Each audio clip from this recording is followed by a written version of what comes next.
Hey everyone, welcome to Garden Fork Radio. You're here with Erik and my guest, Erik. Welcome, sir. Hey, Erik. Erik Knudsen, he is one half of a team with his partner Kelly that runs a website called Root Simple, and they also have a podcast called Root Simple as well. And you all have heard me kind of talk about them, I think, before. And Erik was nice enough to ask me to be on his show, and then I said, well, let's do one for Garden Fork. And so we recorded a show, and I managed to screw up the recording. So this is our do-over podcast. Yeah, so we're Erik squared. Yeah. But I think there's a lot of commonality between the two audiences. So I thought, we should share each other's cool stuff. And I think a lot of how Garden Fork grows, at least, it's what's called kind of word of mouth or friend-to-friend recommendations. So if people could find out and learn more about Root Simple, I thought, what the heck, Yeah, likewise. Share our audiences. They can see your amazing work, too. So, yeah, looking forward to that. I did a very cool thing today, and I thought of you. I used FreeCycle to get rid of some stuff, and I gave my neighbor, instead of just putting these hard drives out in the recycle, I gave my neighbor 2 hard drives that she's going to use for her photos. Oh, that's nice. Rather than the dump. Yeah. Oh, that's cool. Well, they've been sitting on the shelf. I'm thinking, I don't really need those. So it was cool. But what, I don't know if I asked this the last time, but how did you come about to start creating Root Simple? It happened one afternoon. Kelly and I have always been interested in do-it-yourself stuff. And which is all on lower level 2 of the Los Angeles downtown library, where we're often down there back, I guess, pre-internet days. Anyways, so we're interested in do-it-yourself stuff. And one afternoon, I had this idea that I could somehow do a unified field theory of DIY and somehow put it all together onto one website. Yeah. And I think you probably had a similar idea, too. How you combine gardening and cooking from scratch and making things all in one, because it all seems to be kind of part of one lifestyle. Yeah. And yeah, just one afternoon on a whim, I thought, okay, that's the idea. Because I actually had a false start before that. I had tried to do a blog just about parkway gardening, which maybe someone should do, but it didn't, there wasn't enough, and it didn't kind of express the full idea of what Kelly and I were trying to do at the time. Mm-hmm. And, but then, so that didn't take, but then Root Simple kind of stuck. It's like, there's an artist who said, the spaghetti's done when you throw it on the wall and it sticks. Mm-hmm. And it's kind of like that. It's stuck. And it's stuck ever since. I still see that now, and the different things that I post on the site or write about. It's kind of, I find it interesting what people find interesting that I didn't think would be interesting at all. You ever run into that? Yeah, you never know, right? There'll be blog posts rather that Kelly and I will spend hours and hours laboring over and writing and rewriting, and it doesn't seem to take. And then another blog post will, kind of do in 10 minutes, and suddenly everyone seems to be interested in that. It's very unpredictable. Our most popular post, I think, is the rocket stove post, which I remember you said that's how you found us. Yeah. And that was one that, I like rocket stoves and was interested in them, but I didn't expect that one to be one of the more popular ones. So you never know. It's funny. For those of you listening that have a website, you can use Google Analytics to discover what are your most popular posts on your site. And I look at it every month or so, and it's interesting to see what trends. And right now, beekeeping is very popular on Garden Fork. So that's interesting. Maybe because spring, too. I've noticed seasonal trends, of course, which people thinking about beekeeping now and gardening. So those tend to kick up. Oh, I forgot to mention you're also the co-author of 2 books. Yes, indeed. The Urban Homestead was the first one, and the second one is called Making It. And the first book came out of the blog because the publisher saw our blog and wanted a book, publisher being Process Media. And yeah, it was a lot of fun to write those books. And we got to meet a lot of really great people like yourself and people interested in do-it-yourself things through those 2 books. I looked up. We were talking earlier about some people that you'd like to all get together, and one of them was called Holy Scrap Hot Springs. Yeah, yeah, and I interviewed them for our podcast too. They're in Truth or Consequences, New Mexico. They originally lived in New York, and they moved out to Truth or Consequences, and have a. I've never visited them. I've always wanted to, but they have a very cool trailer, and they have all this garden around it, and they do lots of interesting stuff. Actually, electronic stuff too, with Arduinos and things like that. I saw that. Yeah, I went to the site. Very cool couple. All right, so back to you. Another thing that I found intriguing about you, what kind of got me interested in your podcast, was you were trying to repair a toaster. Oh yeah, yeah. That is really frustrating to open up most consumer electronics these days, and you'll find out quickly that they're obviously not made to be repaired.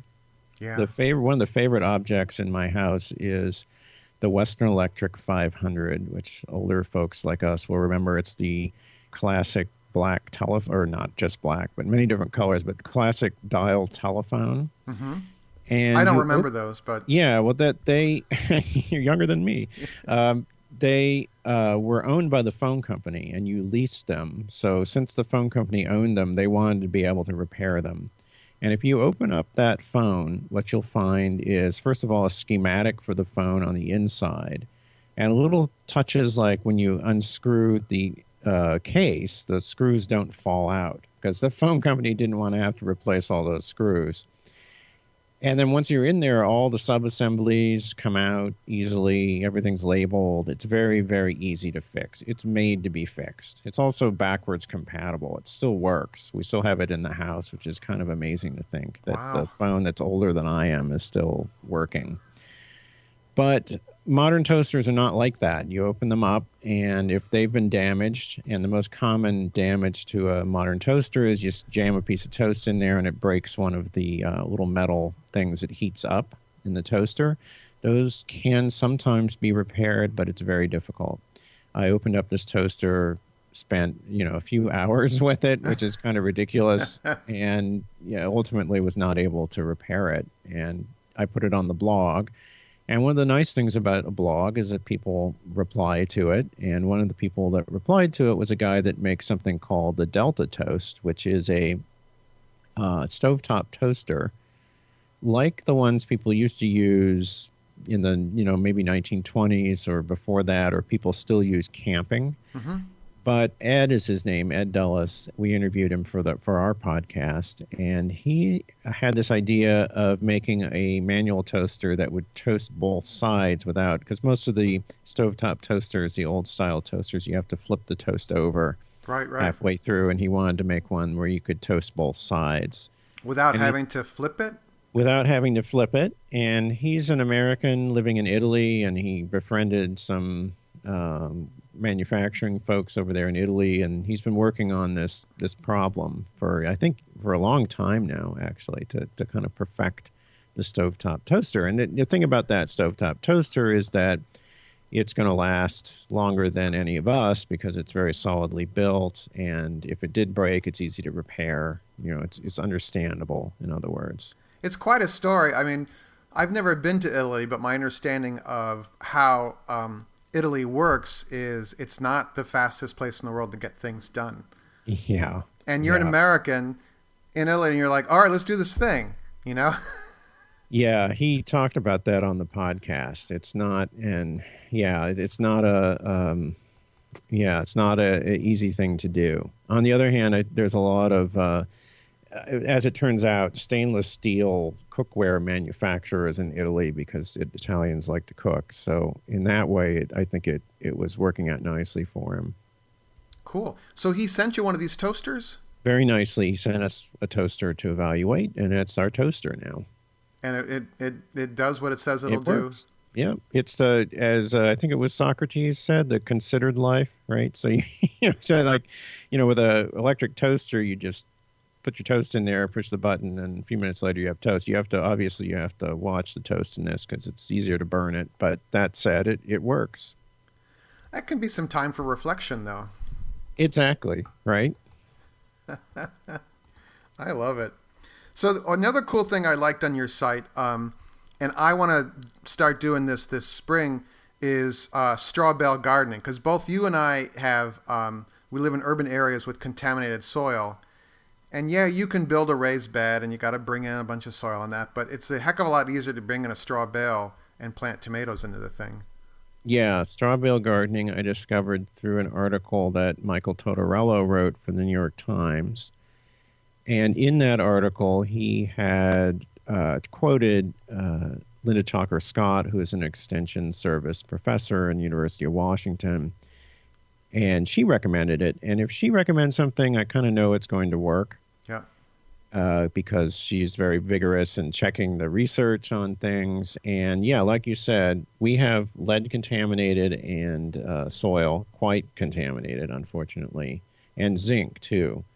Those two things make it difficult to grow plants in, unfortunately. So the only options for us are for vegetables is raised beds or straw bale gardening. Now I have raised beds, have had them on and off. I have them again. The straw bale garden was kind of a stopgap measure for us and an experiment, and it was very successful. And it's very easy to do. There's on our website, if you Google straw bale gardening and Root Simple, you'll find it. But I linked to some nice, clear University Extension Service instructions for how to prepare the bales, because that's critical. I've heard from friends who've tried it and they didn't have success, but then I asked them and it turns out they didn't really follow the directions. Yeah. And you do have to fully moisten the bales and you have to put some form of nitrogen in them. We use an organic source, blood meal, but you could use an inorganic source if that floats your boat. But either way, you've got to get nitrogen in them, and it takes I can't remember the number of days I did it, somewhere between 14 days to a month or something like that, of kind of pre-rotting the bales or impregnating them with nitrogen, essentially. And then you plant seedlings in the bales themselves, which seems really strange when I was doing it. It doesn't seem like something that's going to work. Yeah. But of course, you add nitrogen and carbon together, and it was actually kind of miraculous. I thought it would be like hydroponics, but in fact, I found mushrooms growing out of the bale and lots of life in them that you don't see in a hydroponic setup. It was more of an organic process, and the vegetables did really, really well in them, I have to say. So for beginners, for people with contaminated soil, you could probably do this on, if someone has really compacted soil or rocky soil, it just essentially can't use the soil they have. This is a pretty good option. And also for beginners, as long as you follow those directions, it should be successful. If all else fails, read directions. Which I don't do either. I often skip directions too. But the other thing I should say about it is, one thing that I would want to figure out how to finesse is the right amount of nitrogen to add. I might have added a little too much, and so I had some tomato plants that made more leaves than tomatoes. That said, they did make plenty of tomatoes. It was actually, there's pictures on our website, and I think I actually shot one of the few videos I've shot. You did? Yeah, and it turned into a jungle. It was really amazing. It was very successful. One of the more successful vegetable gardens we've had over the years here. We were talking about your yard here. You have a new podcast out. It's called Sounds. Is it called Sounds of the Backyard? Yeah, we did. I recorded a bunch of sounds. That was one of our episodes. And I imagined you, much like me, out in the yard with a microphone. Exactly. And I'm like, yeah. I know exactly what he's doing. Exactly. We got there's the chickens, the sound of the chickens. I think we had the sound of the bees. It was kind of fun because it was kind of a neat jumping off point for a podcast, and it allowed you to kind of, I mean, Garden Fork is very tangential. You know, we start with one thing and we end up talking about rocket science, you know. Yeah. So it's the same way with you and Kelly, and it was all of a sudden I learned a little bit more about your cats, you know. Exactly. Well, you have dogs. We used to have a dog, but you have the dog distractions. We have the cat distractions in our work. Yeah, I just fed them, so they're content for a while now, and then they're going to want to go play with the ball in the backyard. So yeah.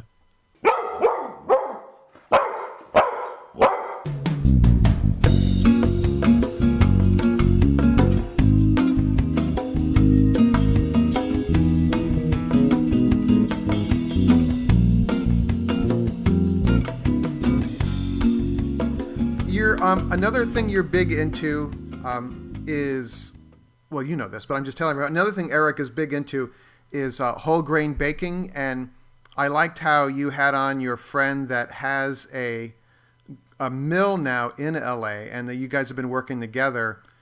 But if you could just tell us a little bit about your kind of aha moments with this whole grain baking.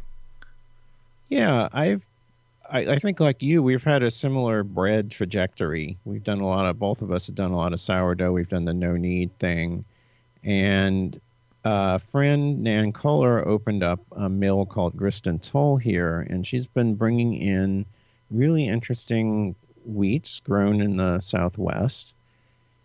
And those wheats have amazing flavors, for one. I learned this when I got to taste something called Sonora wheat, which is the wheat that the Spanish brought here to the Southwest hundreds of years ago. It's a drought-tolerant wheat, and it tasted unlike any other wheat I've ever had. I mean, you tend to think you go to the supermarket and you get white flour and you have wheat flour, and it's always kind of the same. Mm-hmm. But as it turns out, wheat is like grapes. There are many varieties. They all taste different. They all have different qualities. Some of them make good flatbread. Some of them make good, like Sonora wheat, for instance. Sonora wheat makes great flatbread and pancakes and things like that. It doesn't have the gluten properties that other wheats have, so it's harder to make bread with it, though you can do it. But they have amazing flavor. Whole wheat is, of course, better for us than white flour. That's for sure. But then the important part of it is that it's good for us, but we're not going to eat if it doesn't taste good. And Yeah. I think I remember the horrible, like, bad whole wheat hippie loaves from my childhood, and I don't want to eat that because it doesn't taste good. And, you know, this wheat that Nan is bringing in is really, really interesting stuff. And that's kind of where I'm at. I'm trying to figure out how to work with it. It's trickier. There's certain things you have to do differently than you do with, you know, making a no-knead loaf of white bread. So it's been a challenge, but I'm really enjoying it. And, you know, we brought in, I founded a group called the Los Angeles Bread Bakers as a meetup, and we've been bringing in a lot of interesting bakers to teach classes, one of whom is Dave Miller, who's in Northern California. And he makes these loaves, like he kind of specializes in 100% whole wheat and using different varieties of grain. And I had a kind of aha moment when I was eating one of his loaves, and it was like, oh, this is about the particular wheat he was using. And it has a character, you know, has its own flavor and it's its own thing, and that's really interesting. It's not like some generic loaf of bread. It's like this unique, very delicious, very good for you loaf of bread. I wonder, have people been like maintaining these wheat seed stocks for hundreds of years or something? You know, because I hear about like Fedco Seeds is big in the East Coast here, and they have heirloom seeds that are raised by people around Maine, and they've been in families for years. But how do you come across these different wheat varieties, I'm wondering? It's an interesting story. It's complicated. In the case of Sonora wheat, it's sort of a funny story. The Spanish brought it here to use for communion wafers. Uh-huh. And then the Native Americans kind of took to it. They really liked it and ended up using it in their own cuisine and in making their own kind of flatbreads and things like that. So they actually kept it alive. And then it was I think it was one of the most popular wheats in the 19th century when, believe it or not, California was the wheat basket of America, not the upper Midwest. So there's some history there. All right. And then, you know, some farmers have just kept it going. And, you know, ultimately what we need to do is to develop varieties of wheat that are very particular to certain regions. And there are people working on that too, of course, adapting them to the climates and the, you know, microclimates, and particularly being here in California and the drought we're in, adapting them to not needing as much water. How are you guys coping with the drought and the I don't know if they're called limits or whatever that the cities are? I don't know if they're imposing or asking people to comply with. Yeah, we do a couple of things here. I finally got around to fixing our gray water system, which Oh, is the cool. washing machine. So that is currently watering the avocado tree, which is a prized tree here. That's one thing. And then the rest of the yard is on drip irrigation. And then we've gotten more and more ruthless. Kelly and I have reduced the amount of space that we grow vegetables in. We've increased the amount of space that we have drought tolerant native plants in. Those native plants provide habitat for beneficial insects, so I think they actually make the vegetable gardening easier at the same time that eventually they'll be using less water. And they're very beautiful too, like white sage and various sages that we have here are very pretty as well. So that's kind of what we're doing. I think we're going to have to do more. We're probably going to take out some of the not so productive fruit trees that require a lot of water. We have some stone fruit that has not been doing well. I think it's a kind of a casualty of global warming or climate change. Hmm. Um, and some of those trees are just, there's not enough cold weather in the wintertime here and are not producing as much. I have a I have a washing machine up at the weekend house, and I'm wondering if I could create a little gray water system, and then I could put that on like a gravity feed soaker hose system into the yard.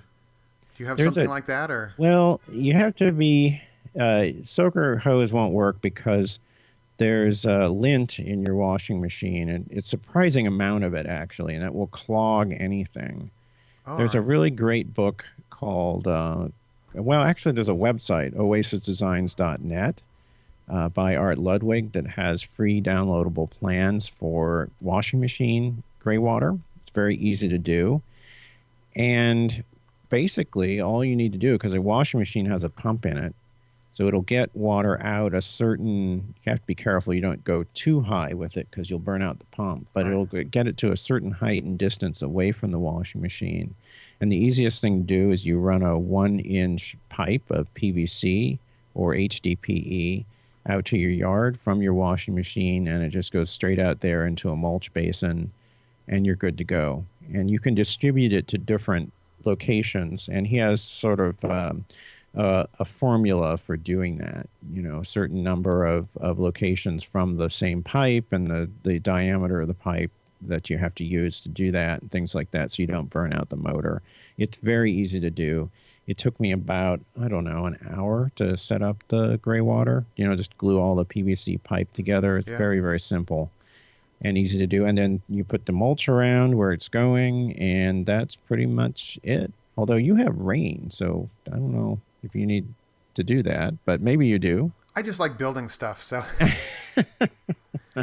we did switch to a I don't know if we call it state of the art front loading washing machine, which was quite expensive, but it uses Hmm. so much less water. Yeah, a lot less water. We have an old one, so that's another thing we can look into doing at some point is replacing it. There's incentives to do that. I've been thinking about that. Oh, cool. Yeah. I was intrigued actually by the idea of you starting your bread meetup because it sounded like you thought a couple people would sign up. I've run meetup groups before as well, and it kind of took off. Yeah, it was crazy. I had stalked a guy who I do a lot of stalking of people that I do stuff I'm interested in. And he's a guy in the neighborhood who is baking bread in his backyard and selling it named Mark Stambler. And another friend, Teresa Seitz, and I actually stalked him together. And we ended up befriending him. And then around his kitchen table one day, we thought, oh, we should start a bread group because maybe more people would be interested. And yeah, 1,200 people on the list now, and we can't seem to offer enough classes. And we do bulk flour orders now, and we're building a community bread oven along with two other groups, together collaborating with them.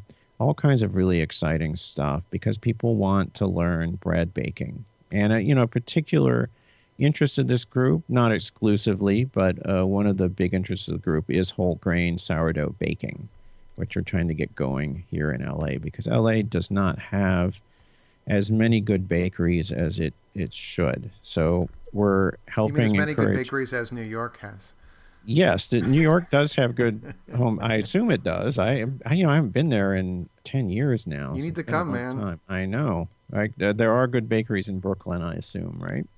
It's the foodie central world Yeah. here, man. Right, right, right. Well, you know, it's surprising. You would think there would be here too, and there's a lot of good food here. It's just there's not a good bakery that, especially one that does whole grain baking. You have to go to Northern California for that for some reason. Yeah, it's the whole grain thing is I just right now it's not on my horizon. I mean, I do a mixed. I like to do a mixed loaf, but there are some farmers upstate that are now growing different kinds of wheat, and there is a farmer owned. Is it called a mill or a grind Mm-hmm. where they mill the flour? It's called a millinery. I don't know. A mill, yeah. Upstate, and you can buy the flour down here at the food co-op, of course, but also at the Whole Foods stores in New York. They're selling this locally grown and ground flour, so that was pretty cool. Yeah, actually, I bought a mill too, so you can mill it yourself, which is pretty cool. I bought this thing called a Como mill. It was a few $100, so it was a little expensive, but now I get my grain whole from Nan and grind it myself, and that whole grain lasts a lot longer because once it's milled, it doesn't last forever. Whole grain especially expires. Well, it's kind of like coffee. I mean, coffee beans can last a lot longer. Right. And Right. I'm always hearing these. They talk about it. It seems like all the time in NPR about how to make coffee.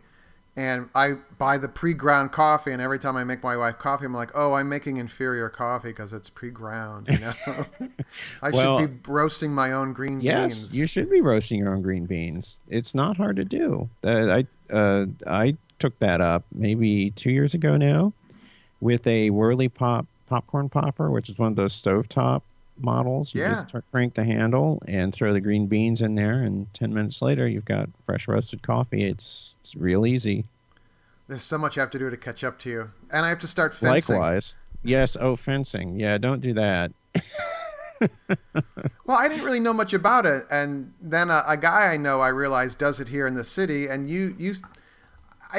we've been talking about exercising a lot on our podcast and just kind of getting people to go out and move, and I think the best exercise is the one you like, Yes, and yes, you said absolutely. something to that effect, basically.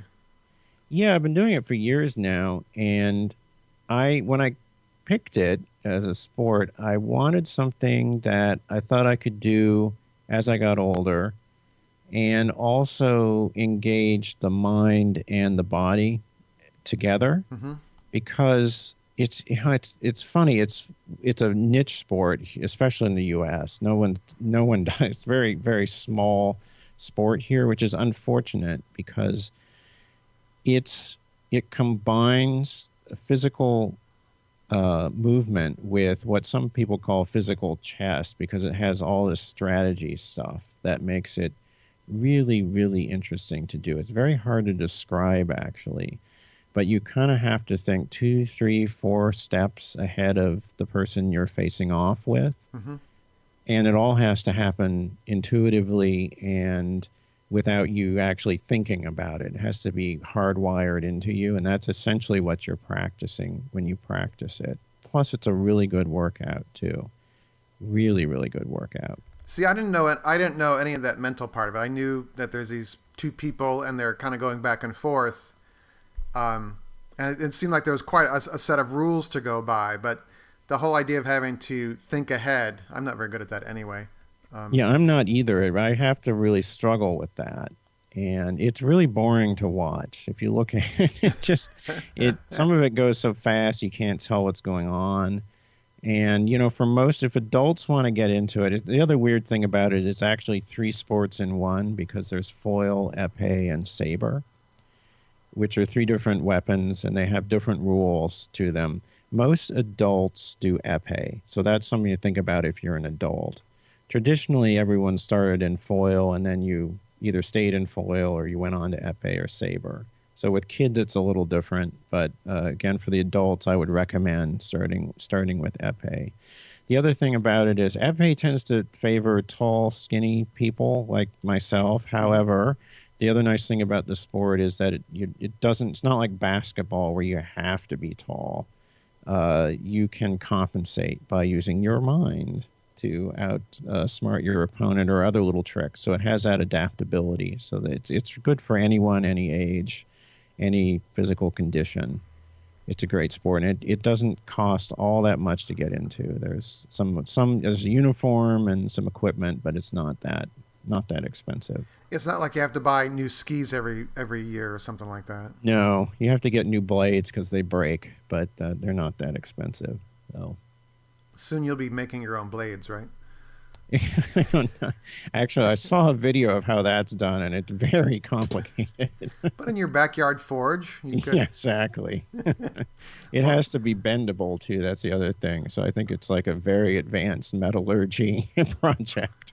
Like the guy who actually, back to the toaster, like the guy who tried to build a toaster on his own. He's a designer.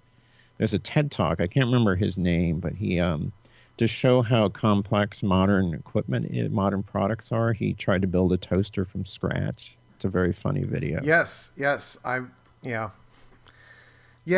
kind of a little daunting, you know? Yeah. All I have is, we have 3D printers now, so that makes things a little better. There you go. With the tools in my basement, so. Do you have a 3D printer? No. I think there are a couple of friends of mine that have them, so I could, if need be, but I don't really have any light bulb moments about that. I want to make another pizza oven right now.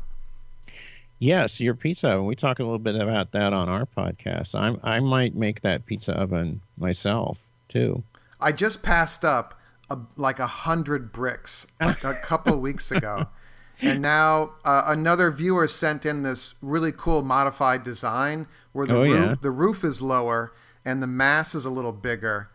And I was like, okay, I need more bricks to build this, but I want to, because there's Memorial Day weekend's coming up. I was like, it'd be perfect to have pizzas, you know, and make a pizza 2.0 video. That's cool. And it's also a portable oven or a breakdown oven. Like you can break it down so you don't have that giant behemoth in your yard. Yeah. I do want to do a Cob style oven. I want to. I imagine you'll take some pictures of the oven you're going to make for your bread group, right? Yeah. Well, I want to shoot a time lapse of it actually too. But we also have the Cob oven we built in our own backyard too, and that's on our website if people want to see that. Oh, I didn't think about that. Yeah. Yeah. It's great. Cob and Adobe. They're not exactly interchangeable. I'm always a little unclear about that. Or the base of the oven that we're building and the one in my backyard are made with Adobe bricks, and that's an interesting process to do that. And if you've got clay, that's all you need basically, clay and sand and straw. And the oven works really well, I gotta say. And it's inexpensive if you have those materials readily available. If you don't, you can always find a contractor who's digging a pool or something here. And how long does it take to heat up your Cob oven in the backyard? For pizza, minimum 2 hours to get it going for the pizza, and then for bread, a couple more hours after that. Pretty much, maybe 4 hours altogether.